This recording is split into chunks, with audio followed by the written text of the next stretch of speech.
Well, my name's Anne Grant. My maiden name is Walsh, and my daddy is Paddy Walsh. So, do you want to tell us a wee bit about your family and where you grew up and your dad? Yeah, well, there's five of us, one boy, Brian, and I have three sisters, Patricia, Fabian, and Yvonne, and we all grew up in Rathlin Drive. Well, the older ones grew up in Cromwell Gardens first, and then when his mum and daddy always says a big three-bedroom house came along, they couldn't pass off the offer and moved down on the Rathlin Drive, and it was just like, oh God, this is too big now. We need more children, so me and Yvonne came along then within 2 years. We're Irish twins, as they say. We lost house, so. And what was the community like when you were growing up? Oh, our street was amazing. I loved our street. Like we're still in contact with everybody, even though we've moved out a good wee while now. But I always thought our wee block, I could probably still name the surnames the whole way down. As far as Thompson and Mrs. Thompson was killed at the end of our street, and of course then there was on up the street. There's quite a lot happening in Rathlin Drive, and then because we're so close to the cemetery as well, you know. But our street, it's just I always say it's probably the brilliant street. We're so close, and my daddy especially, like he done everything for the street. And when he passed away, it was people just took it so bad, and they were all telling stories about daddy at the wake and everything and what he done, and we were hearing stuff we never knew about what he did during his lifetime because he just kept us, he kept his views to himself, and we just came off that, you know what I mean? So, but yes, Rathlin Drive was a brilliant street, especially playing down the back square. That was the best part. And people thought, I'm going to see, got me started. Uh, I remember I got split twice here and here. And one time they thought I was shot because the army were sitting down at the end of the square, and somebody had threw a brick and somebody shouted to me to get away because they were aiming at the army, and I ran towards the brick and got split instead. And then it was a soldier that was helping me in the square, to patch me up until my big sister came down to get me, and then we taken to the hospital. And mum and dad were at a wedding at the time, and then I can remember going to the hospital to get my stitches out, and there was a soldier in the bed next to me getting it out, and he started talking to me, and my dad was, oh, don't you be talking to him, sort of thing, but he was just being generally nice because he could see he had a head injury, and he was, oh, what happened to you? And I always remember that, and that was when I was 11, and it was just around the time of Stephen McConaughey, who was in my class at school as well. He was killed with a plastic bullet. So it was really, really hard, that year. I think 81, 82 was so hard for us growing up around there. So I remember I was around 11 years of age and playing down in the back square, as we called it, play or football or something, but people thought I was shot, but I was actually hit by a brick. I was split by a brick, and the army were on patrol. They were sitting down, somebody was aiming at them, and they were telling me to get out of the way, but I ran towards the brick, and that's how it happened. And then he attended me, the soldier, until my big sister came down to get me, because somebody ran up the house to tell her, and then I was taken to the hospital. Then going to get my stitches out a couple of days later, and that's when another soldier was lying in the bed beside me, and he was, what happened to you, and stuff like that, trying to just be nice. And Daddy was like, they were talking to him, sort of thing. So you just done what your father told you to do. So he did nothing then, and came outside, and then had my confirmation and trying to tell the bishop, don't touch me then, because we had to bless you and stuff like that. But that was all around the time of Stephen McConaughey, who was in my class at school, and Stephen had been killed with a plastic bullet. And it's a week in my life that I'll never ever forget, from the moment I heard he was shot till the day he was buried, and I had to read in the chapel at the prayers of the faithful, and then people asking us to carry the coffin, and our teacher wouldn't let that happen. He said, no, they're too young. They're too young to be doing that. So we just walked alongside the coffin and then up to the cemetery. But it was just a week from start to finish I will never ever erase from my memory. I'll always be there. At what point did you realise that your father was an important figure locally? Probably from about maybe 8 or 9, see, because you're out in the street more then, and Daddy been working and stuff, and people would come looking, where's Paddy? If there's any bother, everybody went to my daddy first, And I always remember telling stories about when Craiglan was no-go area. He was the one that went down the Balma Southway to get the bread and the milk of the bread and the milkman down the Balma Road to bring it up for everybody in the street. That was his job, because he feared, didn't have any fear, you know what I mean? He just went on and do it. He just wanted to look after everybody in the street. And, you know, even when as we got older, you know, we couldn't walk 2 centimetres, but somebody would stop him to talk to him. And Sunday was our day for us, because we went out, Mum in the house in our own, went out to walk, out the line of walk. And that's where we went out to Letterkenny Road. I happen to love out that way now. But he even, remember the early 80s, mid 80s, you know, going on teenage years, but everybody knew who you were. And you were, oh, you're Paddy Watch's daughter. And we were all like that, you know, you're Paddy Watch's daughter. So, and it was, that's right. And then just photographs, obviously, with Bloody Sunday and stuff. But of course, we were too young. Well, Minnie Vaughan, like, we have a photograph, and we would believe it was taken just after Bloody Sunday, because Mammy took it. And 72, it was January 72, so I was born September 1970, and I'm sitting in his knee and Yvonne's sitting in his knee, so we really reckon it was around the same time, just either before or just after Bloody Sunday. So. And you want to take us through what happened on Bloody Sunday and how your daddy sort of became pivotal to what unfolded on the day, Yeah. and why so many people locally now sort of hail him as a hero? Well, on the day he attended the march like everybody else in Derry wanted to do. My older brother, Brian, would have been 8 maybe at the time, but he was sent home because my daddy just had a fear that something could happen. So he was sent home to get back up to the house.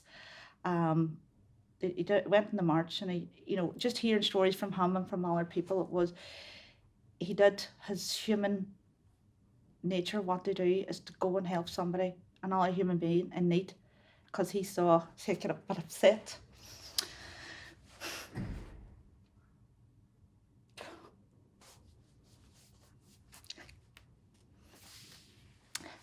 Sorry. God. Sorry.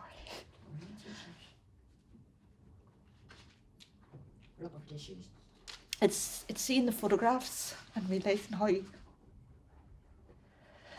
much, you know, he put his life at risk that day. And he would say, I'm no hero. He would say, I just done what any other human being would have done, gone out to try and help somebody. And, you know, he brought us up that way too, always to help other people.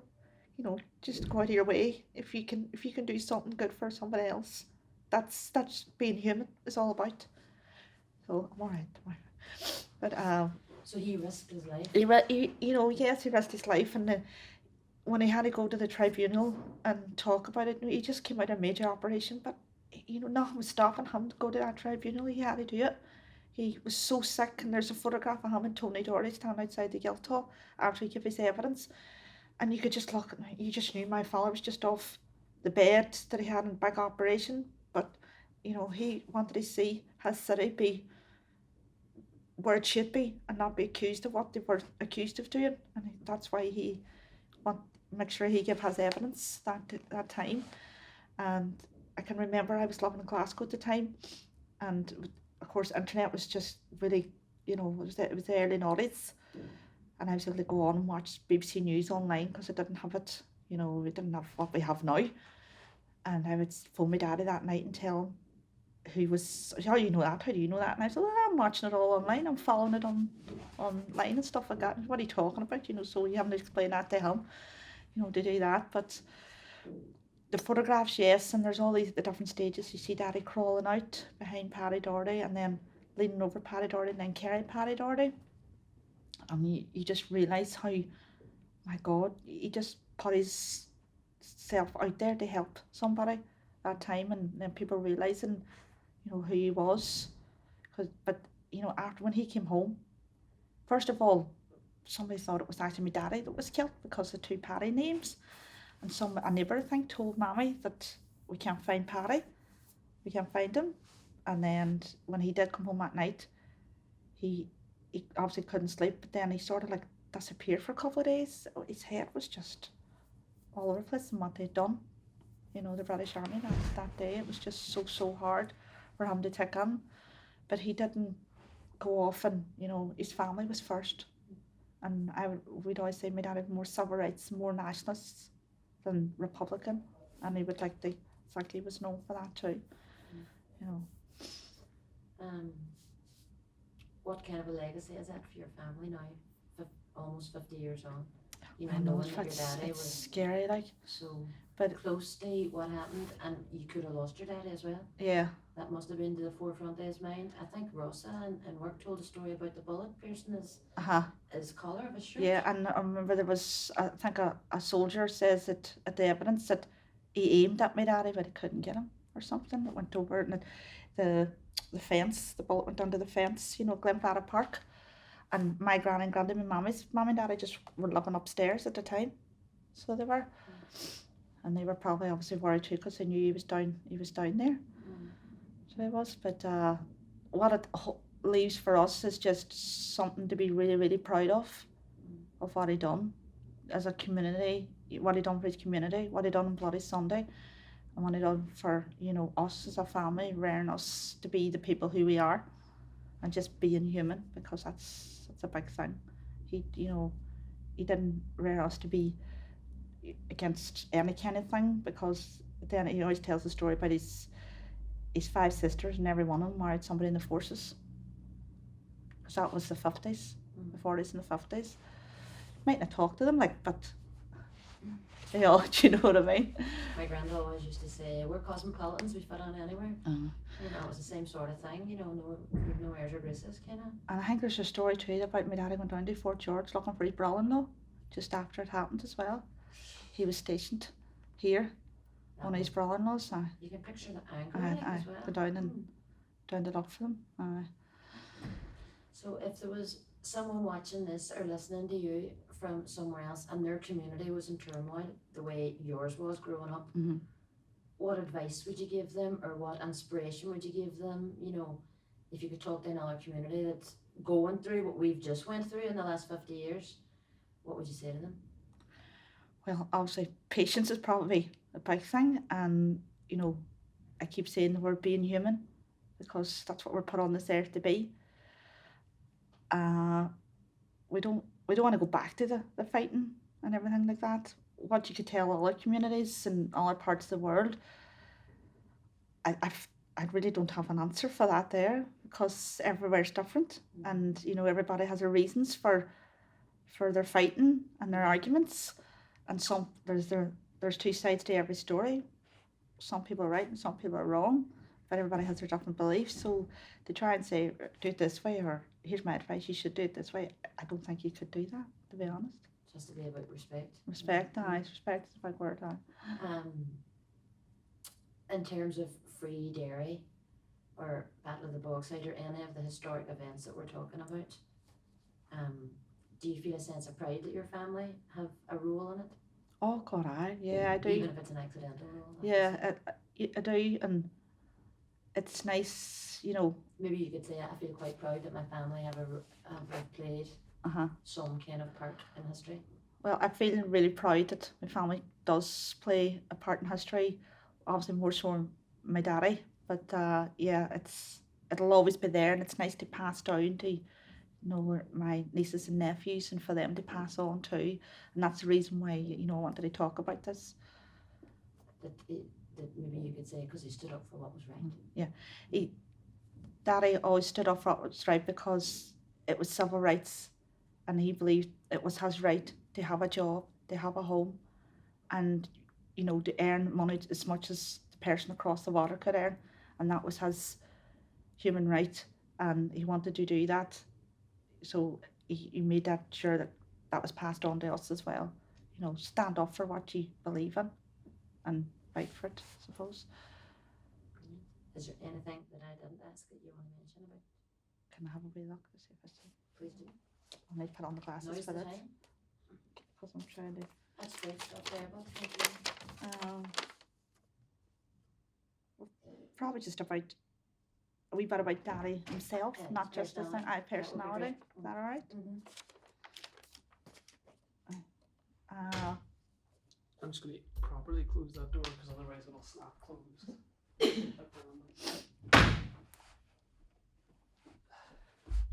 Go ahead. So for me, Daddy obviously had a lot of different job roles over the years. His first one was in the BSR, which is on this site here, isn't it? The old BSR. And then he went to the docks. He was a docker there. Then I got a job out at the IAWS in New Buildings, which is the Irish Agricultural Wholesale Society. So he was a coalman there. He could never drive, but he was always in a lorry. So he knew, he used to say up a country. So Tyrone was up a country. So that's where he would go. And he's the saying, he always said, the best thing about Strabane is the road to Derry. Everybody knows that joke in Derry. And then in his final sort of years of employment, he was the caretaker in Nash's house. And he absolutely loved that role. And the Waynes in the school loved him as well because he was the best at crack and they didn't let him off anything as well. He was that strictness that he had bringing us up, he passed down. Football wise, he was a great footballer when he was younger. He had the opportunity to play for Coleraine. We had still have the trophies and penalty kick champion. He never really supported a team as such, but he loved football and he loved footballers. And I can remember getting an interview over the phone after Daddy passed away, and they asked a wee bit about him. He says who was his favourite footballers, and it was always George Best, Paul Gascoigne and Pelly. That was the three people. He says nobody could tie their lists. He says they were just amazing. He loved the World Cup, and I loved watching the World Cup with him. Football mad, as I say, no team really. We went to the odd Derry City match, but that was more for a session than anything else. Missing the bus coming back, but that's another story. What else? Music, country western music, Jim Reeves and Johnny Cash. Him and Mammy loved listening to the music. They had the record player on every Saturday and Sunday and dancing around the kitchen and singing songs to one another. That was their big thing. And then obviously passed that love of music on to us. I suppose everybody does. Music is just a way of releasing. I think music's just fantastic. And then when the grandchildren started coming along, oh my God, he just idolised. It was great having children back in the house again and taking them down to Mealy's and putting them on the Source still.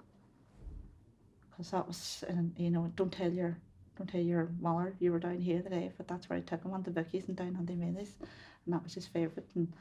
And then walking them back up, and usually walk down Southway, and he got laughed everywhere he went because he turned round and watched the cars coming down, and everybody would see who it was, and they stopped and gave him a laugh. He never had to pay for a taxi once, and I left home again. He made sure he could go on the Mealy's with £5 and come out with £10 because he'd never have to spend anything. And what he loved too was Halloween. And he loved Halloween in Derry because we all know it's a big thing, but he just loved the Halloween thing and loved Christmas, all those big things, family times. It was just so important. And then with me living away, he loved me coming home. He used to come and surprise him sometimes as well, But, getting back, I started coming back because he started getting sick, and that's why I moved back home then. And then I was back home a year and he passed away, so it was nice to be home. He was only giving me away as well up in St Mary's, so that was nice for him to do that before he passed away. So when did your daddy die? He died on the 16th of June 2005. And now we talk about him every day in the museum to visitors from all Yeah. around. Everybody, I know. I was in the museum one time, and my wee nephew was along with me, and there was a lady standing looking at the photograph, and she was talking about me. My sister, that's our daddy. They were just, oh, very friendly. So you get that a lot, when you're out and about. Everybody knew Paddy Walsh. And I get the full title too. I'm Ann Walsh, even though I'm Ann Grant 15 years. Nobody knows me. Been married and he's there for work. So he got the full title, so I get the full title. So I can love the Walsh name, can't be very proud of it. All right. Perfect. Yep. Great. That was great. Thank you.